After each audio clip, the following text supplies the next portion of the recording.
오늘도 주님의 도우심과 은혜로 크고 작은 여러 가지 문제들이 해결되어지고 행복한 하루가 되시기를 예수님의 이름으로 축복합니다.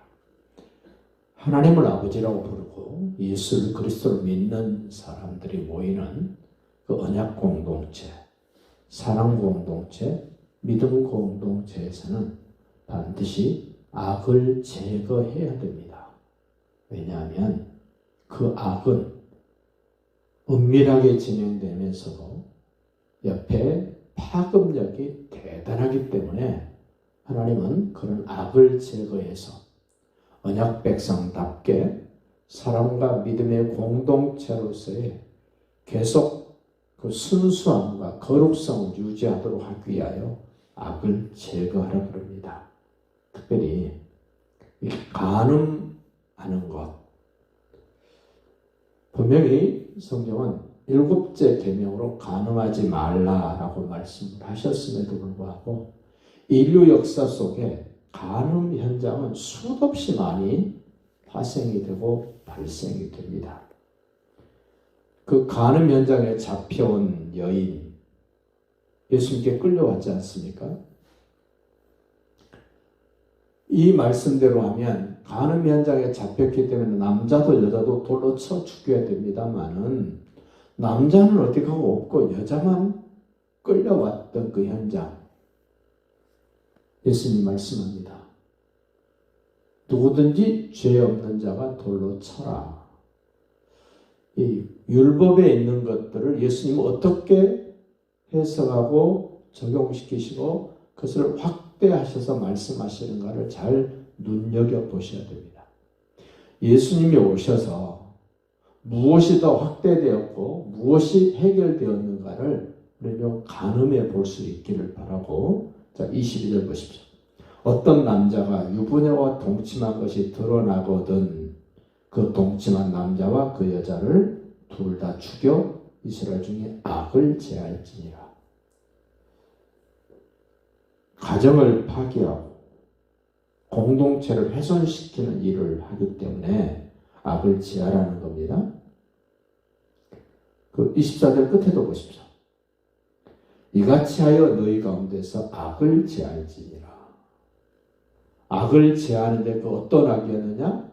간음하는 악을 제거해야 된다라고 말씀을 하고, 그 간음 현장이 어떠했는가를 굉장히 중요하게 다룹니다. 도시였느냐? 들판이었느냐? 주변에 도와줄 사람이 있었느냐? 없었느냐에 따라서 죽고 사는 게 결정된다는 겁니다.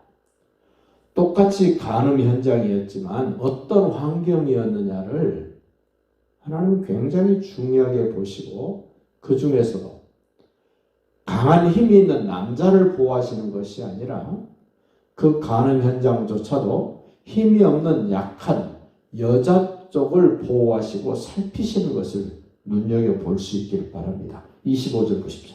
만일 남자가 어떤 약혼한 처녀를 들에서 만나서, 들판입니다, 강간하였으면 그 강간한 남자만 죽일 것이다.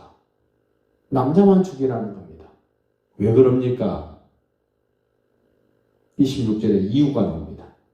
처녀에게는 아무것도 행하지 말 것은 처녀에게는 죽일 죄가 없습니다. 이 일은 사람이 일어나 그 이웃을 쳐 죽인 것과 같은 것이라.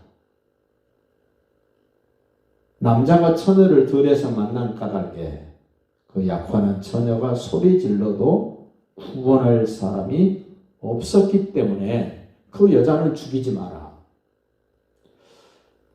율법이 집행되는 그 과정에서도 약자를 얼마나 하나님이 보호하시는가, 그리고 어떤 환경에서 그러한 일들이 자행되었는가를 하나님은 굉장히 중요하게 보시면서 그 환경이, 그 약자가 생명을 보존할 수 있는 길을 하나님은 만들어주시는 하나님.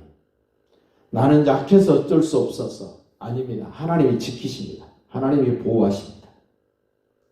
28절도 보십시오. 만일 남자가 약혼하지 아니한 처녀를 만나 그를 붙들고 동침하는 중에 그 두 사람이 발견되면, 또 다른 그 경우를 얘기를 합니다. 그 동침한 남자는 그 처녀의 아버지에게 은 50세겔을 주고 그 처녀를 아내로 삼을 것이라. 그가 그 처녀를 욕보였은즉 평생의 그를 버리지 못하리라. 이 처녀 이야기를 계속합니다. 이웃 아내를 범했을 때하고는 다른 내용으로 이미 유부남일 때는 돌로 쳐 죽여라 했습니다만은 처녀일 때는 이 전날 보았던 그 13절로 21절에 나와 있는 대로 처녀의 증표가 있으면 이라는 전제가 앞에 있었던 것처럼 처녀에 대해서 이렇게 예우가 다르다는 것을 이야기를 합니다. 그러면서 마지막 30절에요. 사람이 그의 아버지 아내를 취하여 아버지의 하체를 드러내지 말지니라. 이 대표적인 사람이 르벤입니다. 비라를 범하죠. 이 아버지의 아내의 하체를 범하지 말라. 이것도 성적인 문제입니다. 근데 르벤이 아버지의 아내였던 자기의 서모였던 그 아버지 아내를 범함으로 장자권에서 죄되고 엄청난 진노의 대상, 징계의 대상이 된 것을 볼 때 단순히 한 구절로 되어 있다고 해서 무시할 수 있는 것들이 안 됩니다. 하나님이 뭐라 말씀하시냐? 내가 살펴야 됩니다. 자기 자신이 살펴야 됩니다. 누가 살펴주기 전에 자기 자신이 살펴야 됩니다. 어쩔 수 없는 상황이 됐을 때 나는 강자였는가 약자였는가도 따져봐야 됩니다. 하나님은 늘상 약자 편에 서시고 약자를 보호하시고 약자를 살리시는 하나님. 말씀을 가지고 있고 분별도 하고 힘도 있으면서 그러한 것을 범했을 때 하나님은 여지없이 진노하시고 심판하시는 하나님. 예수님이 오셔서 지금 이러한 성적인 문제를 어떻게 처리하시는가? 예수님은 엄청나게 확대시키기도 하시고 아주 통쾌하게 해결해 주신 사건을 봅니다. 그것이 바로 요한복음 8장의 간음 현장에 잡혀온 여인. 우리 주님 용서해 줍니다. 나도 너를 정죄하지 아니하노니. 그 말씀 속에는 예수가 하나님 아들 그리스도라는 사실, 예수님 만나기 전에 있었던 사건, 예수님 만난 후가 아닙니다. 예수님 만난 전에 있었던 그 사건은 예수님 앞에 와서 그것을 인정하고 고백할 때는 통쾌하게 용서해 주십니다. 이제 예수님을 알고 예수님을 만난 다음에는 그럴 수 없습니다.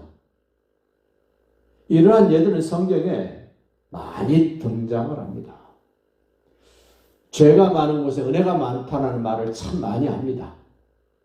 예수님 만나기 전에 죄가 많은 사람에게 넉넉한 은혜로 용서해 주십니다. 예수님을 만난 다음은 달라져야 된다는 겁니다. 예수님을 만나도 여전히 죄 가운데 있어야 됩니까? 그럴 수 없다라고 로마서는 계속 말씀을 합니다. 그래서 우리는 그 지금 예수님이 하시는 말씀의 시점이 언젠가를 좀 관심 있게 보시라는 겁니다. 누구에게 하시는가도 보셔야 됩니다. 예수님 만나기 전에 있었던 사건, 이제 예수님 앞에 와서 그것을 신이라고 인정하고 고백한 사건, 그 이후에 예수님은 그것을 어떻게 보시고 어떻게 처리해 주시는가를 눈여겨보시면 예수님 안에 있다는 사실이 얼마나 좋은가를 알게 되고 예수님 안에 있다는 사실이 얼마나 내가 책임져야 될, 내가 생각하고 판단하고 해야 될 일이 많은가를 분별할 수 있기를 예수님의 이름으로 축복합니다.